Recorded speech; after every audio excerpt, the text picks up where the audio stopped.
how is everyone affording life? Real question. How are you guys doing it? Because my daycare costs the same as our mortgage, which is just wild to me. And I had a crash out earlier today just about how like really expensive everything really truly is. And I just don't know how you guys are doing it. So I have a corporate 6-figure job. I should be able to afford life. We're not doing anything wrong. Just life is expensive. And I'm the breadwinner in my household.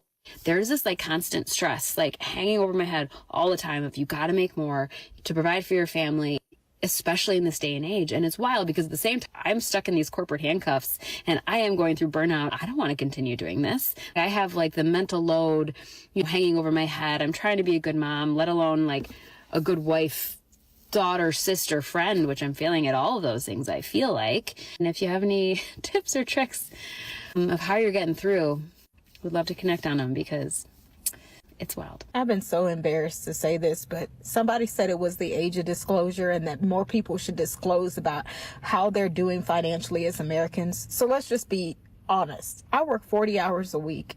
I can't afford an apartment. I physically can't afford an apartment. On paper, I can afford it. But after taxes and everything, it would be a strain. But I also can't afford to live in hotel rooms because hotel rooms have gotten way more expensive and they're about the same price as a high dollar apartment. So I've been trying to do that. I am like $30,000 to $40,000 in financial student loan debt because I was trying to get my bachelor's degree to fix my life. Unfortunately, the government decided that a psychology degree wasn't worth it. And so my grant was taken and I don't qualify for student loans anymore because they say that my income to whatever ratio far outweighs how much it would cost to pay back my student loans. So I'm stuck in a dead-end job trying to make it happen. I can't qualify to get an apartment because my credit is bad from when I had a mental breakdown and I quit my job and I had to use my credit cards in order to pay for everything. Then I'm homeless. I am living in hotel rooms or living in my car sometimes if I can't afford a hotel room because I'm trying to pay back all of the stuff on my credit for an apartment that won't even put any of the payments that I make onto my credit. So they use credit as a way in order to qualify you, but they don't actually put any of your payments for you paying your apartment on your credit. It's bad in America. Like, it's very bad in America. I'm blessed to have the job that I have, but I can't physically afford anything. I have been trying my hardest to try to, budget my way out, try to pay back things so that I can afford an apartment. In the meantime, I can barely afford food. I can barely afford to put a tank of gas in there. I used the last of my money to put some gas into my car, because we're expecting some bad weather and I want to be able to at least get somewhere in case it happens. Gas is at like almost $4.50 a gallon. I am struggling so bad. I don't even know how I'm doing this. I'm trying my best to be enthusiastic and to be happy, but I am crying on a regular basis and I feel like I'm drowning.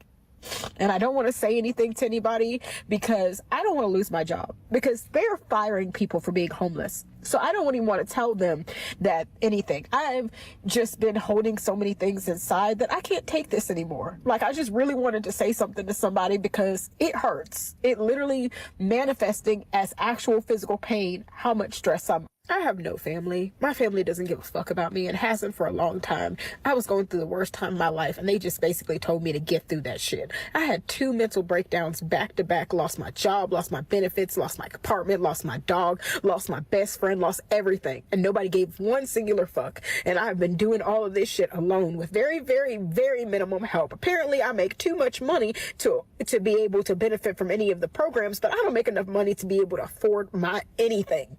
Like, I am eating once a day, if that, in order there. I still go to the gym because it's the only place I can go to charge my phone and to be somewhere without somebody trying to call the cops on me, which has happened a couple of times.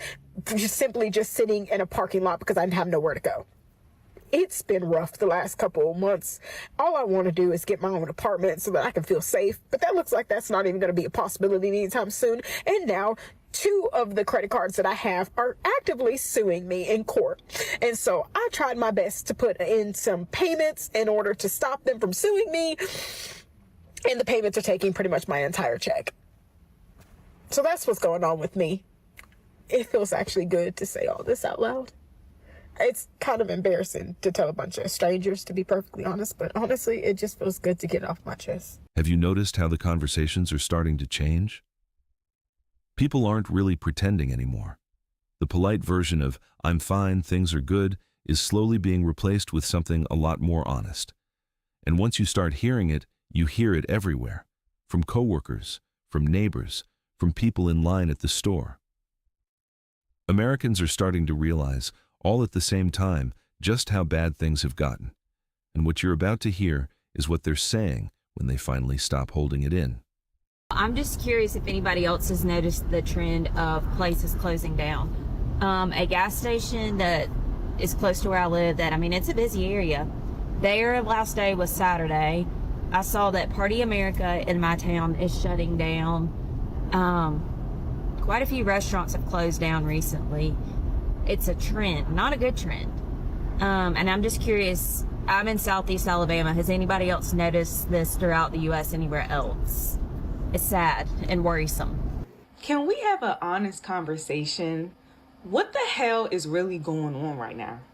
I am at a point in my life, I'm 32 going on 33 this year. I'm at a point where I have my career. I'm making life-changing money. Like, if this was me back in 2018, my God. But anyway, that's not the point. I make great money, but it doesn't feel like it. And I'm so confused. Like, this economy is so trash. And I don't want to hear anybody talking about, oh, you're living above your means or you're not saving. Saving? Jesus Christ. Like, gas is almost $5 a gallon. Getting fruit at the grocery store is like $8. What did I see for $8 the other day? Was it grapes? It was something. And I was just like, I just feel like y'all not mad enough. Like, I feel like I am being ripped off. Like, I'm unmarried. I don't have kids. So, of course, there's no benefit to that. We don't get any tax breaks. We don't get nothing. America hates single people without kids. Let's just say that. But seriously, something has got to give. Like, I am so tired. I'm tired of this. How are y'all doing it? I feel like no matter how much money you make, we all just trying to survive right now. Golly. As much as it hurts me to say this, I think the world as we know it, for most of us, especially people my age, the world is never going to be the same. And I never saw this coming. I don't know about y'all. In my childhood was amazing. My adult life has been good. I never saw what's going on with this world coming to what it is. And it's very, very painful. But I think a lot of it is people have just lost humanity. They've lost their kindness. And the old adage, be kind or be quiet, is so easy to do. So for the people that don't do it, they just don't want to. And that is a problem. That shows so much about their character. Now, there are times we have to speak up, but for the most part, we should just be kind or be quiet. I'm so sorry that the world is the way it is for my grandkids. It's just very, very hurtful. I don't know. Tell me what you're thinking. I love you, Pat. That's a person working full-time, not unemployed, not on drugs, not making bad choices. A person showing up to a job every single day, hiding the fact that she's sleeping in her car, terrified that if anyone finds out, she'll lose the only thing keeping her barely afloat. There are millions of people in this exact situation right now, and the silence around it is part of why it keeps getting worse. If you're going through something like this, please understand, you are not the only one, not by a long shot. Several years back, I made the decision to leave the United States. Not a great hair day. We'll have to go to the restroom and adjust that. But I decided to leave the United States for reasons of logic. It was not an emotional decision. In fact, emotions had to be shut up because I didn't want to leave the United States. emotional attachments, years of investing into a city. 12 years I was living in LA. I built something there, had a life, friends, family. But I got up and I left the United States because logic has to prevail. Deep down, I'm a stoic, okay? I don't allow emotions to play a part in any executive decisions, and neither should you. Though emotions are going to fuel certain thoughts and they're going to motivate us, when making an executive decision, you should not let them be a deciding factor. At least I do not let them be a deciding factor. And I looked at logistics. What's happening in the United States right now? What's been happening in the United States systematically since I was a kid? I was going through my things and I read a poem that I wrote in 2004, 5, and it was while I was still in university, and it was called America, Where Have You Gone? And it was all about all the things that have happened in the United States, the way we'd been deregulated. These were during the Bush years. Those were bad years. Now they look like nothing compared to what we're seeing, but realistically, they were one of the nails in the coffin. America, where have you gone? And I talked about the America that my grandfather had come to in 1947 when he got off the boat, and he was a waiter, and he was able to work as a waiter and build a life for himself. Within a few years, he was able to go back to Cyprus, find my grandma, bring her back to America, married her. They built a life. A few years after they had been married and had a kid, he bought the diner that he worked at, the Pretty Lady Diner in the Bay Area. He worked. He bought a house in 1960, in 1961, somewhere there. After 1 year, he paid it off. Bought that house for $17,500. At the time, that was a lot of money, but it wasn't so much that he couldn't pay it off in 2 years. He was able to put his kid through school, my mom. He was able to buy stocks. He made great investments. He bought Apple when Apple was new. He bought IBM in the 70s. He invested his money smartly, and the man died with a good chunk of wealth, which my grandma was able to inherit. By the time I was coming around, there's no such path to home ownership. There's no such path to starting your own business with the same potential, the same ability to take risks. The American dream was alive and well when my grandpa came. He brought 3 of his brothers. He brought my grandma's brother. My whole chain of family in the Bay Area, my American roots come from the fact that my grandpa was able, with $40 in his pocket at the time, to go to the United States and build something. Now, in 2012, after a decade of being out of the United States, living in Europe and studying, I decided to do the same thing. I had a month's rent. I had a car that I had inherited, a 1993 Nissan Sentra that I inherited from my grandpa's brother, Michalis, and I had $340 cash in my pocket. It was a different kind of journey than my grandfather had. Was I able to build something? I was. I also had 2 master's degrees and in a profession that didn't matter. But, you know, like, I had certain advantages, and yet still, that American dream was just always something that was being pitched to me, but not something that was realistically tangible. I realized something as I climbed in the ranks in different fields in the United States. I worked in one field for many years, then I switched over to business, and I realized something. The more I brushed shoulders with people at the top, the more I worked with people at the top, is that everyone at the top, almost everyone at the top, was born into the top. It wasn't like they were able to scratch and claw their way up. We hear these stories about, like, oh, they started with nothing. Very few people in the United States started with nothing. The percentage of people that become millionaires that don't come from wealth to begin with, it's a tiny percentage. It's a tiny, tiny percentage. Everyone that's wealthy almost comes from some form of wealth. The American dream, I mean, what does it take to buy a house now? You know, like, people get 50-year mortgages, and they have to get a mortgage on their mortgage. You know, they have to refinance and this and that to make investments. Most businesses go under in 6 months, and it's usually a capital thing. The American dream is not there. It's a slave nation. You cannot just, sure, there's AI and there's tech and there's this, but you still need someone to invest in you. You need still someone, some form of a benefactor, you know? And we hear these stories. It's like Hollywood, with, like, oh, Clint Eastwood was climbing up a ladder when he got a job. Oh, Harrison Ford was this. That's 1 in a million, maybe 1 in a million. And even when you get there, how do you maintain it? What does a house cost now? I mean, I'm selling houses out here in Dubai. We're selling houses. You can get a villa, for under $1 million in Dubai. A beautiful villa for $1 million or less. What do you get in LA, New York, Chicago, Miami for under $1 million? What does your food cost? What does your petrol cost? What do your cigarettes cost? It's untenable. Logic drove me out of the United States because I saw that people as a whole weren't standing up for themselves and weren't fighting for change. We feel rewarded from posts. We feel rewarded from certain protests. But where do they then lead? Has the change occurred? Are the Democrats good? Are the Republicans good? Is anyone doing what's best for America and for Americans? It doesn't seem that way to me. That kind of grief, coming from someone who actually lived through the better version of this country, hits different. She isn't being dramatic. She isn't being political.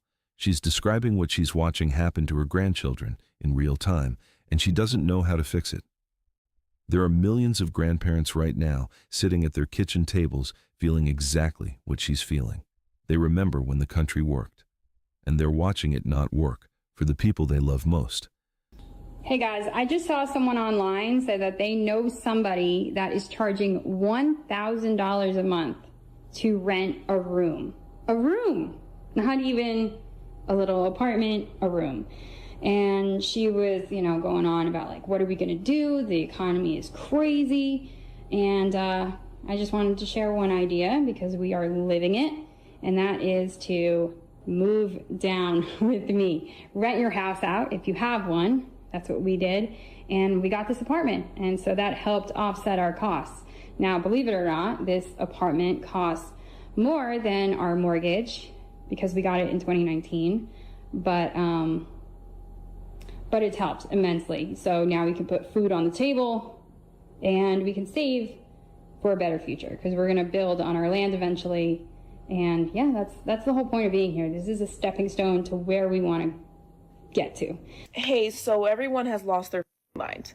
Apartment hunting, housing market, renting, whatever it is, you've absolutely lost your mind. So as I sit here apartment hunting here in Los Angeles, would you believe that I came across this place, $2,500 a month, okay, 1 bedroom, no utilities included, you have to pay for your parking, bare bones, 3 times the rent, $650 minimum credit, okay? I scroll down to the bottom and I see that in order for you to access your unit that you are paying $2,500 for, okay, you must subscribe to a monthly membership to use your key fob. If you don't, you will not be able to access your unit that you pay $2,500 for. What are we doing? I know why people are burning down warehouses, and I know why people are running up on CEOs and sending them back to their maker. People are tired, and it is only going to get worse. This is quite literally something that the average American will not just work their way out of. They will not skip a latte out of. Do you understand what I'm saying to you? What are we doing? The version of America his grandfather came to, that was real, that existed. People lived it. A man could get off a boat with $40 in his pocket and build a whole life inside of one generation. And the hardest part for a lot of Americans right now is admitting out loud that the version their parents and grandparents had isn't on the table for them anymore. Not because they're not willing to work, because the structure underneath it has shifted, the rungs of the ladder have been pulled up, and the people in charge of putting them back haven't really been trying. I'm not here to compare my situation to anybody else's situation because at the end of the day, we are all struggling, especially in this economy.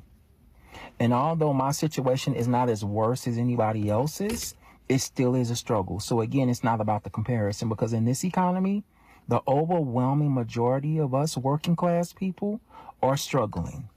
And I am one of the millions of healthcare workers who's living paycheck to paycheck. I want to give clarity on a couple of things. You can make a lot of money in healthcare, but it comes at a cost. I wanted to hop in and be a part of the conversation that Casanova started about truthful disclosure about your finances in this economy. Some of y'all gonna be like, you make good money. I do. But when I look at my check as a healthcare worker, I'm lucky if I get half my check after federal taxes have been taken out, after state taxes have been taken out, after my retirement has been taken out, after all of the shit that they charge me a la carte on my insurance, my vision, my supplemental disability. I barely get a little bit more than half my check. And it's a lot of people in healthcare that make well above minimum wage like I do that are still living paycheck to paycheck. And I'll be very honest. I owe the IRS about $20,000 in back taxes, almost $20,000 in back taxes that I give them a payment for every month. I have credit card debt. I have a car note, and I still have a small balance on my student loans, but it's still debt.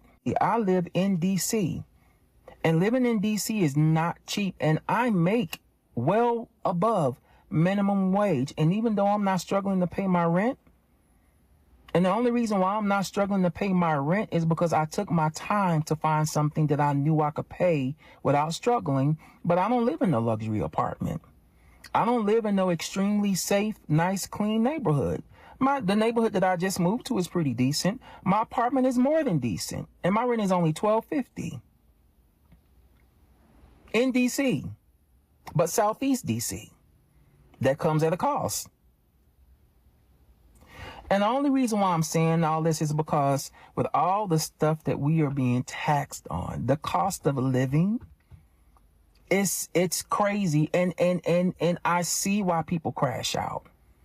Because you got to go to work and you have to put up with all the frustrations of dealing with what you have to deal with at your job. And then when you get your check, the overwhelming majority, if not all of your check, goes to bills, meaning cost of living. And I have definitely made my mistakes when it comes to my financial literacy has not been the best, like most Americans. So to all you motherfuckers that want to get on here and try to be like, oh, you should know better, the overwhelming majority of Americans don't have good financial literacy. That's why so many of us are in debt. But that still doesn't mean that the cost of living does not need to be motherfucking addressed. Because I work hard for what I have. Like right now, I got a stack of tickets that I haven't paid because I don't have the money for it right now. Every time I turn around, I get a ticket in the mail. Even is that the cost of living isn't just your rent. It's gas. It's the cost of living. It's the cost that you have to pay if you take public transportation. Insurance is sky high in DC because you don't have a lot of parking spaces in DC. So you have to park on the street and they tax the fuck out of you for, regardless of if you have a good record or a driving record. And I don't have a bad driving record. I don't. But like I said, I got a stack of tickets that they keep sending me, and the tickets that they sending me ain't $20 or $30. $70, $100, $150. And then if you don't pay the motherfucker in 30 days, they double it. In this fucking economy. And at the end of the day, they still have systems in place to keep you down even when you make good money. So like I say, even though my struggle is not as bad as some people, it still is a struggle. And at the end of the day, our system is broken and it needs to be fixed. A subscription fee just to enter the apartment you're already paying $2,500 to live in. Things like this used to be unthinkable. There used to be a line that landlords and corporations wouldn't cross out of basic decency. That line keeps moving, and every month, somewhere, and someone finds a new way to charge a little more for something that used to be free. People aren't imagining the squeeze. The squeeze is real, and it's getting more creative. Why is rent so expensive? I remember, 9 years ago, we lived in a 2-bedroom apartment for $500 or $550 a month.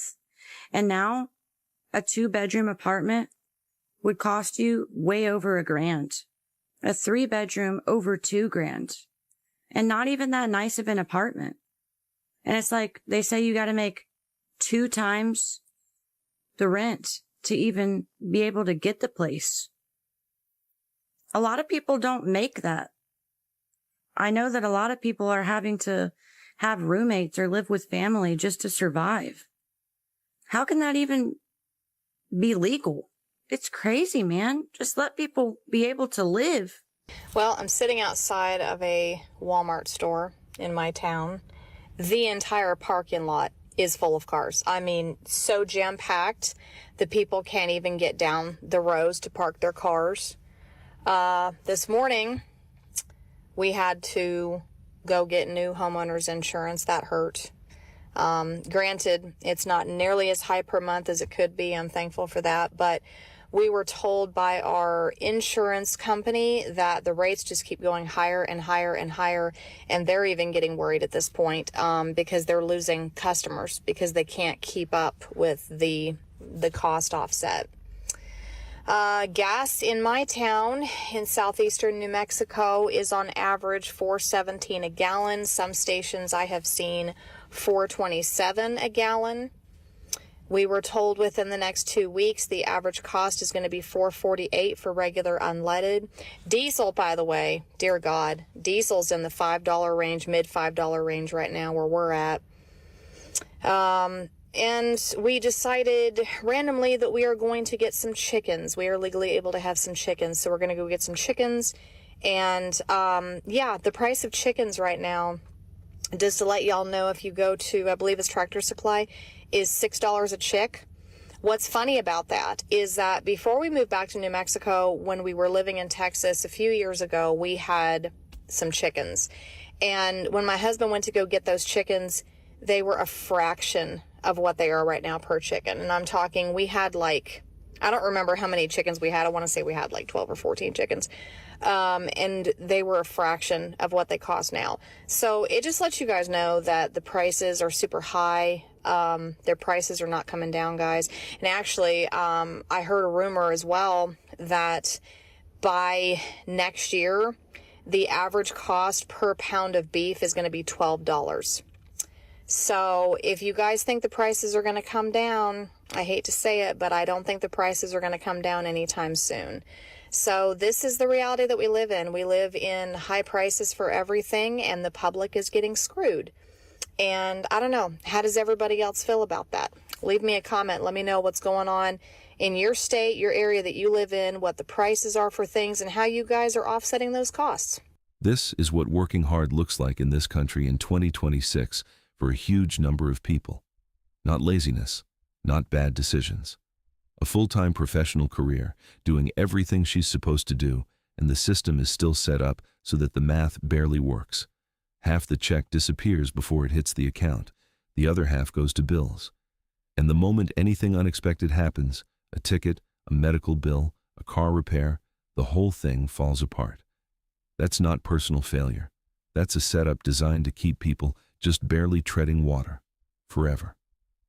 I saw a video a little bit ago where somebody was saying what's going to happen when the bubble bursts and none of us can afford to live anymore. And I know this is going to seem really unrelated, but I promise it's way more related than you think it is.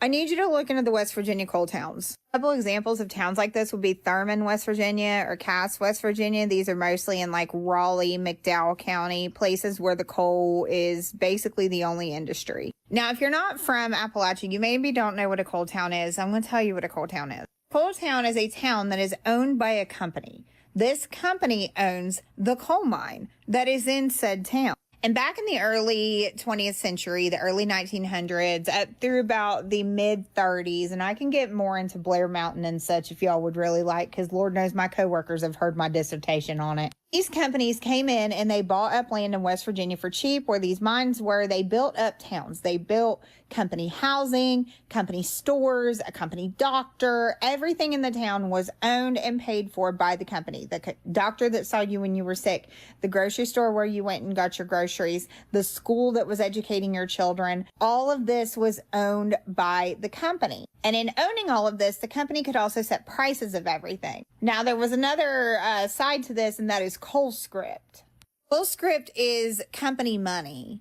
It's essentially monopoly money. And that's what these people were paid in. That's what these workers that were risking their lives in these unsafe mines were being paid in, was essentially monopoly money. This monopoly money was only good at the company store. So if you live in the town of Cass and you only have CoalScript for the company that owns the town of Cass, that money cannot be spent in the town of Thurman that is owned by a different coal company. So if you don't like the doctor that's in your town, you can't go see a doctor in another town unless you got some kind of cash somewhere from another job.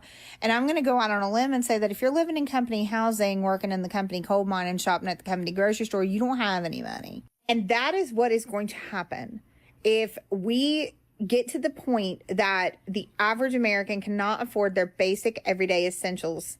That's what's going to happen. These corporations are going to swoop in. They're going to buy up all of our properties. They're going to buy up our houses, these cities, everything. And we're all going to be living in company housing. You can live in this company house, this company apartment, this company pod, whatever, as long as you work for the company. But what happens when you don't work for that company anymore?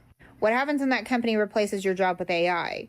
Now, not only have you lost your job, you're homeless, and you don't have any money saved, because eventually they will try to pay you in whatever the next variation of CoalScript will be. We've already seen this happen. If you're asking, how did this go away? How did we stop doing this? It was a fucking bloody fight to get out of it. To get out of this situation, the United States government had to fire upon its own citizens to get their protests to stop.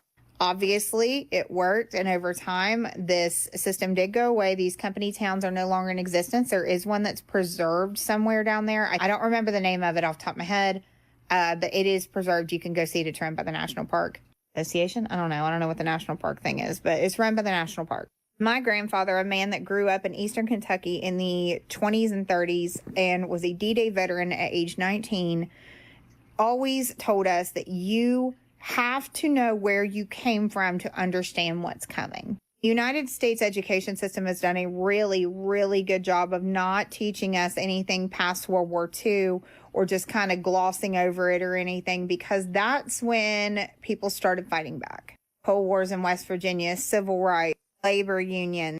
And John F. Kennedy was elected president, bought and paid for by Joe Kennedy, with the state of West Virginia running on safer working practices and union principles because of the shit that had happened to those people in recent memory.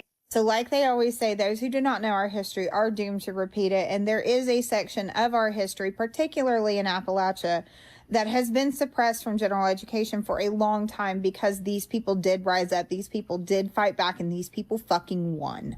Things are not okay. Things are not going well. It's a bad time, guys. It's a bad time. And unfortunately, I fear, along with a lot of other people, that it's going to get worse before it gets better. And that's if it gets better. I mean, this is the first time that a lot of the adults that are around right now are experiencing a shit economy. The last generation, which is mine, the older millennials, we were in college during the last Great Recession, during the housing market collapse and all of that. We didn't own anything. A few of us did, but most of us didn't own anything. Most of us were still in college. So this is a lot of our first time kind of navigating this thing. And a lot of us don't have our parents or the safety nets to fall back on like we used to as well. So anyway, do yourself a favor and look up some coal towns in West Virginia and see what a living hellhole that was. And let's make sure we don't end up back there, shall we? She's doing what a lot of families are quietly starting to do. Looking at the prices, looking at where they're heading, and going back to the older ways. Chickens in the yard, garden in the back, a little extra in the pantry. It isn't paranoia. It isn't doomsday talk. It's preparation. Regular families who never thought of themselves as preppers are now keeping a little buffer just in case. Because something inside them is saying to be ready. We were sold a lie. I feel like the majority of us who are under the age of 40 were sold a lie on what life should look like, and it's insane. We were all sold on this American dream, the lie of what adult life looks like, of home ownership and having a stable job and being able to have a family and yada, yada, yada. And none of that looks the way it should based on what we were sold when we were younger. It's crazy. We were all sold on this future and what our lives could look like if we just did all of the right things and took all of the right steps. How amazing is it that we are fully functioning adults who have grown up in an era of being sold a lie on what life should look like, but literally all roads lead to none of that. Unless you got lucky and were able to be one of the last ones with the foot in the door for what a life looks like. Our society just no longer functions in a way that supports that. It's amazing how many of us have less access to food, education, and housing. 3 pretty basic rights that I feel like we should all have access to, but at this point, and especially in the United States, I understand that we have a baseline level of privilege by living here. However, it is rapidly going down the drain, spiraling the toilet here in America. Our access to those things, basic necessities, basic rights, right? Things that keep you alive, just crazy. We were sold a lie as very young people and then brought up in an age to still try to make that happen while it was quickly deteriorating right in front of our eyes. It's just crazy to me. Y'all, they're about to put the squeeze on us big time. All right. Yeah, listen, it used to cost me $40 to fill my tank up. I'm having to cut back on driving completely because it's like a little over $70 to fill my tank up now. So I was struggling before and I know other people out there are struggling too, especially the low income people. All right. And the no income people like me. It's going to be all right though. God's got our back, man. He's going to show out. He is. You'll see. The company town wasn't just a story from a history book. It was a real arrangement that real Americans had to bleed to get out of. And when you look at how things are moving today, corporations buying up housing, employers controlling healthcare, wages that only stretch as far as the company store, the parallels are uncomfortable. The lesson isn't that it can't happen here. The lesson is that it already did, and the people who lived through it tried to warn us. Their warnings are worth listening to, especially now.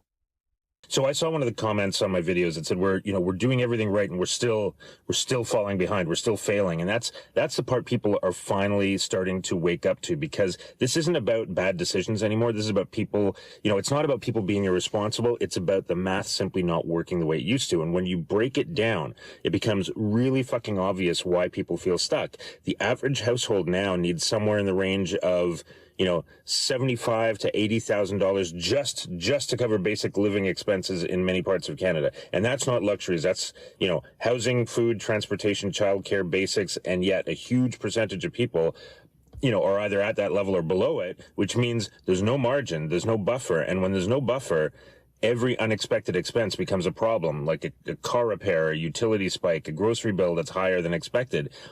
And it all adds up. And, at the same time, you have record household debt levels pushing past, $2.5 trillion, which tells you something else. People aren't just cutting back. They're bridging the gap with credit. And that works for a while until it doesn't. And that's where the pressure really starts to build, because now it's not just a matter of making ends meet. It's about managing the cost of trying to make ends meet. And what's frustrating for a lot of people is that they've already made the adjustments they were told to make. They've cut subscriptions, they've reduced spending, they're, fucking couponing, they're delayed purchasing. They've done everything that falls under the category of being responsible, and it still feels tight. And that's where the disconnect is happening, because the advice people are getting doesn't fucking match the reality they're living in. And when those two things line up, it creates frustration, not because people don't want to take responsibility, but because they feel like they already are and it's still not enough. And that's why you're seeing more conversations around this, more people speaking up, more people saying this doesn't feel right, because it isn't just an individual issue anymore, okay? It's something broader. It's something structural. And you don't have to look very far to see it. You see it in rising rents. You see it in grocery bills that keep creeping up. You see it in people working full-time and still feeling like they're just holding on. And that's not what most people signed up for when they were building their lives, right? They expected a certain degree of stability. If they worked hard, if they put in the effort and they, and they were responsible, they expected that effort would lead to some level of security. And right now that equation feels off. And when that equation feels off, people start questioning everything. Not, in a dramatic way, but in a very practical way, like, how the fuck do I actually get ahead if this is the baseline now? And that's the question more and more people are asking quietly, consistently, and, with a level of frustration that, quite frankly, is hard to ignore. What we're watching right now isn't a moment that's going to pass. It's a shift. And the people who recognize that early are the ones who'll be in a better position when things get harder, because things almost certainly are going to get harder before they get better. If you've been feeling all of this, if you've been lying awake at night wondering how you're supposed to make it work, you are not alone, not even close. Millions of people are sitting with the exact same thoughts, the exact same fears, the exact same quiet panic. Talk to the people you trust. Take small steps where you can. Build a buffer in whatever form that looks like for you. Pay attention to what's happening, even when it's painful to look at. Because the worst thing any of us can do right now is pretend everything is fine when everyone around us is finally admitting it isn't. Thank you for watching. If this video meant something to you, please subscribe and hit the like button, and I'll see you in the next one.